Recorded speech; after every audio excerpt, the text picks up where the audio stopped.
दोस्तों, यह पौधा लगाते हैं, छप्पर फाड़ घर में धन बरसेगा, चारों दिशाओं में आपके नाम के चर्चे होंगे। यह पौधा किस्मत वाले के घर ही होता है। दोस्तों, हमारे यहाँ भारत भूमि पेड़ पौधे, जड़ी बूटी और प्रकृति की भूमि है। दोस्तों, पेड़ पौधे हमारे भारत भूमि का अमूल्य धरोहर है। और दोस्तों, पेड़ पौधे अगर नहीं हो तो शायद मानव जीवन भी संभव नहीं है। भगवान श्री कृष्ण जी भी स्वयं गीता में कहे हैं कि मैं वृक्षों में पीपल का वृक्ष हूँ। और भगवान श्री कृष्ण जी के अनुसार स्वयं परमात्मा ही मानव जाति के कल्याण के लिए वृक्ष के रूप धारण किए हैं। तो भैया, आज मैं आप लोगों को एक ऐसा दुर्लभ पौधा के बारे में बताऊंगा जिसके नाम तब सब जानते हैं, लेकिन इसके चमत्कारिक लाभ, इसके आयुर्वेदिक प्रयोग नहीं जानते।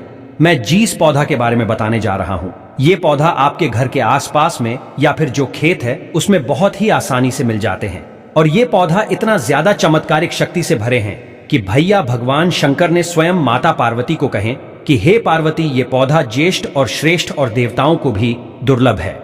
इसको एक बार आप जो ध्यान से देखना को आधे बीच में छोड़ करके मत जाना। मैं हर दिन बोलता हूं, आधे अधूरे ज्ञान खतरनाक होते और ये जानकारी आपको आपके आगे जीवन में बहुत काम आएंगे। इतना सुंदर पौधा है, इतना ज्यादा इसके चमत्कारिक लाभ है। इसके लाभ जानने के बाद दोस्तों, मैं भी हैरत में पड़ गया हूं और मैं भी इस पौधे का कई उपयोग जो है लोगों को करा चुका हूं। मैं प्रमाणित इसकी जानकारी बताऊंगा, तो इसको एक बार आपको ध्यान से देखना है, ध्यान से सुनना है, क्योंकि भैया हमें आयुर्वेद की जानकारी को अब आगे फैलाना है। आयुर्वेद की जानकारी को हमारे भारत भूमि में बचा करके रखना है। तो दोस्तों, आज मैं जिस पौधा के बारे में बताने जा रहा हूं, इस पौधा का नाम है मयूर शिखा। जी हां, इस पौधा का नाम है मयूर शिखा। अब नाम मयूर शिखा क्यों पड़ा है? क्योंकि दोस्तों, आप देखे होंगे जो मयूर होती है, मोर होती, जिसे हम अंग्रेजी में पीकॉक बोलते हैं, उनके सिर पर एक शिखा जैसी होती है। तो ये पौधे के जो सिर हैं, सेम ये मयूर की शिखा जैसी होती है, इसलिए इस पौधे का नाम मयूर शिखा पड़ा है। मैं इसके और भी नाम बताऊंगा कि इसे आप क्या किस नाम से जानते हैं। अनेक भाषा में इसके नाम बताऊंगा को आप लोगों को ध्यान से देखना है। तो भगवान शंकर ने माता पार्वती जी को वनस्पति शास्त्र में कहें कि हे पार्वती, मैं कैसा पौधा, दुर्लभ पौधा के बखान कर रहा हूं, इस पौधा के बारे में ध्यान से सुनना। तो भगवान शंकर माता पार्वती को कहते हैं कि इस पौधे के ज्ञान देवताओं को भी दुर्लभ है, मनुष्य यहां तक कि देवताओं को भी दुर्लभ है। भगवान इसे सभी प्रकार के अवधि में ज्येष्ठ और श्रेष्ठ कहते हैं। भगवान शंकर कहते हैं कि हे देवी, इसके अनेक नाम हैं। इसे लोग पार्वती भवन शंकर कहते हैं कि लोग इसे मूलावर्ता के नाम से जानते हैं, शिखरंबा के नाम से जानते हैं, कई लोग इसे कुमारी बोलते हैं और कई जगह इसे मधु के नाम से जानते हैं। और हां दोस्तों, इसे कई जगह विसाह भी बोलते हैं, क्योंकि विस्कनाश करने का काम करते हैं। कई जगह इसे गोरंभा के नाम से जानते और कई जगह इसे शुभका कहते हैं, लेकिन खास तौर पर इसे मयूर शिखा के नाम से जानते हैं। तो आप सब हमारे वीडियो को देख रहे हैं, वीडियो को देख करके आप इसे पहचान लीजिए और आप अपने कमेंट सेक्शन में जरूर बताना कि भैया इसे आप क्या किस नाम से जानते हैं। तो चलिए आगे की जानकारी को बारी बारी से बताऊंगा। वीडियो को ध्यान से सुनना। इसके आयुर्वेदिक लाभ, इसके तांत्रिक प्रयोग, इसके ज्योतिष प्रयोग तो भगवान शंकर जी के अनुसार पुष्य नक्षत्र में इसे संभाल करके मनुष्य को रखना चाहिए। और भगवान शंकर जी कहते हैं कि अगर बालकों को भूत प्रेत, पिशाच, डाकनी इत्यादि बाधाओं, जैसे घर में आपके छोटे बालक हैं, छोटे बालक को भूत प्रेत, गृह पिशाच। अब देखिए, ग्रह की बाधा तो बड़े लोगों को होती है, लेकिन जो छोटे बच्चे होते हैं उसे ग्रह जो है भूत प्रेत की बाधा, दार्शनिक बाधा हो जाते हैं। तो क्या करना चाहिए? तो जो छोटे बालक है उनके गले में बांध देना चाहिए, हाथ में बांध देना चाहिए। बहुत सारे लोग ग्रह के बाधा से पीड़ित होते हैं, तो भगवान शंकर जी के अनुसार इसके मूल को, अर्थात इसके जड़ को गले में धारण करने से या फिर बाजू में बांधने से ग्रह की पीड़ा दूर हो जाती है, भूत प्रेत की पीड़ा दूर हो जाती है, पिशाच की पीड़ा दूर हो जाती है, डाकनी इत्यादि बाधा से परेशान चाहे कोई भी मनुष्य भूत प्रेत से परेशान है, तो अगर स्वयं करना चाहे तो रविवार के दिन इसके जड़ को ला सकते हैं। सोमवार के दिन धूप इत्यादि दिखाकर के भगवान शंकर जी की शिवलिंग पर स्पर्श करके धारण कर सकते हैं। तो भूत प्रेत इत्यादि जो बात है उसे भगाने का काम करते भगवान वनस्पति शास्त्र में माता पार्वती को इसकी जानकारी को दिए हैं।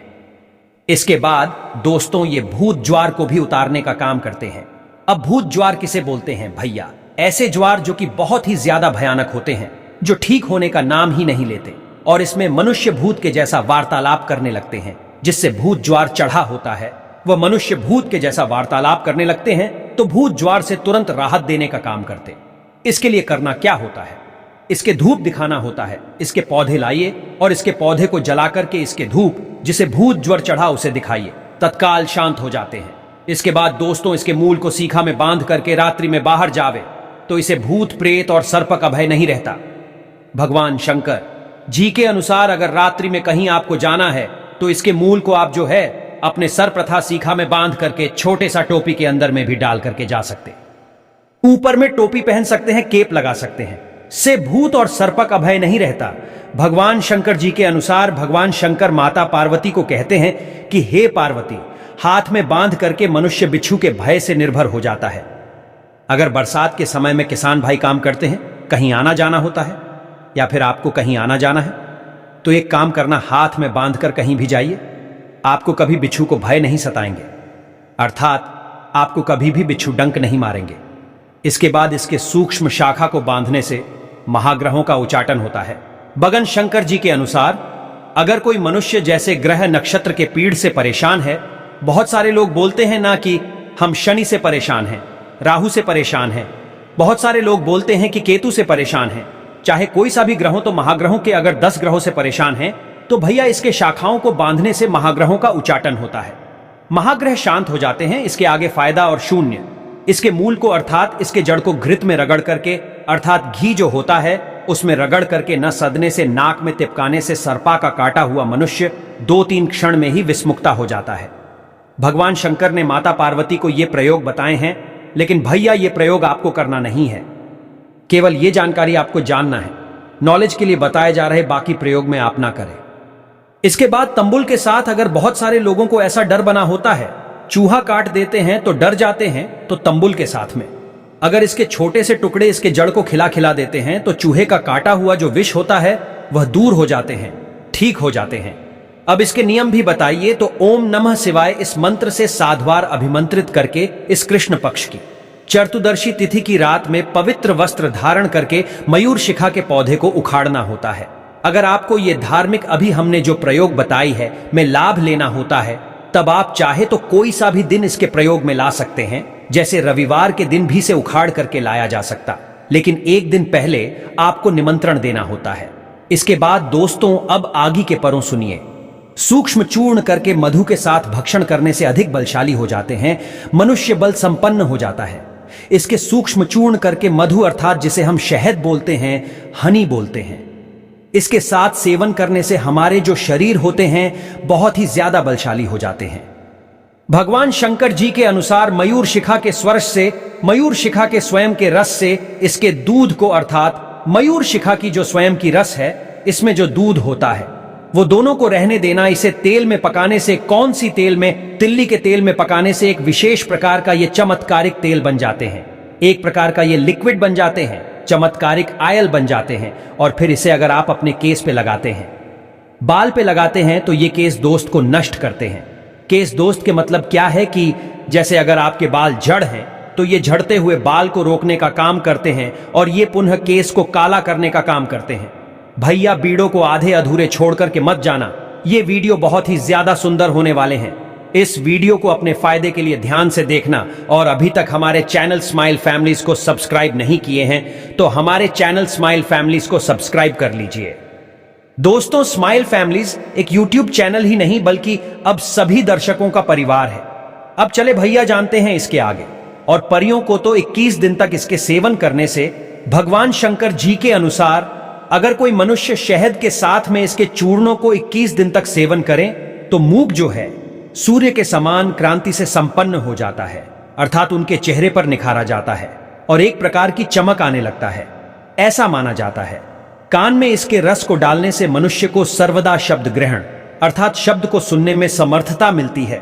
जो लोग बहरेपन से परेशान, ऐसे लोग चाहे तो इसके रस को कान में डाल सकते हैं।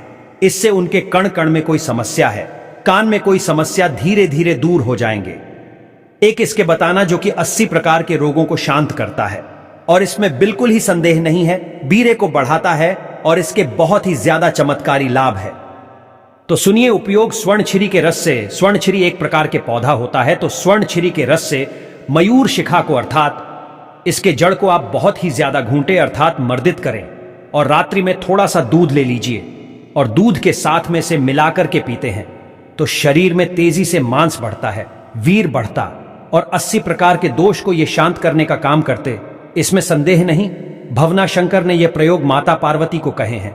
साथ ही लकवा और आमवाद की बेजोड़ दवा, इसमें बिल्कुल ही संदेह नहीं। फिर भी दोस्तों, आप जो है किसी आयुर्वेदाचार्य की सलाह जरूर लेना लकवा और आम बात को कैसे ठीक करता है। यह जानकारी ध्यान से सुन लेना, क्योंकि लकवा एक ऐसा गंभीर समस्या भैया, हमारे घर में किसी ना किसी को फैमिली में लकवा जरूर होता है। जैसे जो लोग ज्यादा उम्र को पार करते हैं, ऐसे लोगों के मांसपेशी में एक प्रकार के तनाव खत्म हो जाते।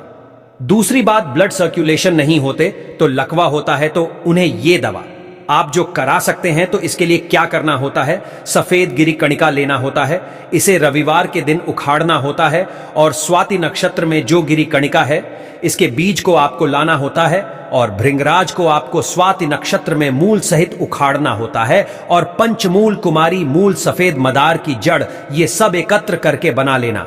अगर आप ऐसा नहीं कर सकते तो हम जैसे बता रहे हैं कि सफेद गिरी कणिका और आपको सफेद गिरी कणिका की बीज लेना है, पूरे पौधे को उखाड़ लेना है। पंचमूल, कुमारी मूल और सफेद मदार की जड़, इस सब को लेकर के भैया सूक्ष्म कर लेना और समान मात्रा में आपको मयूर सीखा का चूना मिला दे। इससे मधु के साथ में या दूध के साथ में जिसे लगवा उसे पिला सकते हैं। 1 महीने में पछागा जो ठीक हो जाते हैं और ये तीक्ष्णों अम्मुवाद को जड़ से समाप्त करते। इसमें संदेनी में आयुर्वेद भी बता रहा हूं, इसके धार्मिक तांत्रिक प्रयोग भी बताता हूं, ताकि अब सब लोग इसके ज्यादा से ज्यादा लाभ ले सके। 2 प्रयोग और बता रहा हूं, फिर भैया मैं को समाप्त करूंगा और इसके आखिरी में ऐसा प्रयोग बताऊंगा जो दोस्तों जान करके आप हैरत में रह जाएंगे। यहां उदारों और मल की समस्या को दूर करते। इसके लिए कागजंग की रस और सेंधा नमक से मयूर शिखा को घोंट करके गूंजा या गेहूं के दाने की आकार का गोली बनाना होता है। इससे पेट में स्थित दूषित मल होता है, पुराना मल होता है, उदार रोग होता है, पेट की रोग होता है। जैसे पेट में बहुत सारे लोग बोलते हैं कि भैया हमारे पेट में पथरी हो गई है, तो ये पथरी को भी गलाने का काम करते हैं। मयूर सीखा का चूना 1 भाग लेना होता है और 4 भाग अगर सेहुड़, जिसे हम सेहुड़ को आप क्या किस नाम से जानते हैं, आप हमें जरूर बताना, इसके हम कई प्रयोग बता चुके हैं। सेहुड़ एक प्रकार के दुग्ध निकलते हैं, तो ये 4 भाग लेना होता है। आप हमारे वीडियो में सेहड़ू को किस प्रकार से होते हैं देख सकते हैं। तो गाय के मट्ठे के साथ में सेवन करने से पेट के कृमि खत्म हो जाते हैं। क्या मयूर शिखा के चूना और सेनहुड, 1 भाग मयूर शिखा का चूना लेना होता है, 4 भाग सेनहुड का चूना लेना होता है। इसका सेवन करने से पेट की कृमि खत्म होते हैं, गर्भाशय का भी कारण नष्ट होते हैं। स्त्री सभी गुणों से युक्त होकर के गर्भ धारण करने में समर्थवान हो जाते हैं। भगवान शंकर ने यह प्रयोग स्वयं माता पार्वती को कहे हैं। वैसे दोस्तों, अगर मयूर शिखा की बात करें तो और भी इसके बहुत ही ज्यादा लाभ है। जैसे बहुत सारे से माता बहनें होती है जो डिलीवरी के टाइम में उनके बच्चे गर्भ से बाहर नहीं निकलते, तो इसके जड़ को गले में पहनाने से, कमर में बांधने से बच्चे जल्दी गर्भ से बाहर निकल जाते। तो ये पेड़ पौधे के अंदर में आयुर्वेद होने के साथ साथ ज्योतिष गुण भी है, तांत्रिक गुण भी है, आयुर्वेदिक गुण भी है, जिसके दोस्तों बखान करना शायद संभव भी नहीं है। तो कल के में मैं आप लोगों को ब्रह्मदंडी के बारे में बताऊंगा। तो वीडियो को आपको अब निरंतर देखना है, निरंतर सुनना है। अब डेली के मेरे वीडियो शाम को 6 से 7 बजे के बीच में और अधिकतम समय 8 बजे के बीच में ढल जाएंगे। तो आप डेली के हमारे को देखिए, हमारे चैनल में कंटिन्यू आप जो टाइम दीजिए और अच्छे से अच्छे जानकारी में आयुर्वेद के आप सभी लोगों को बताऊंगा। धन्यवाद।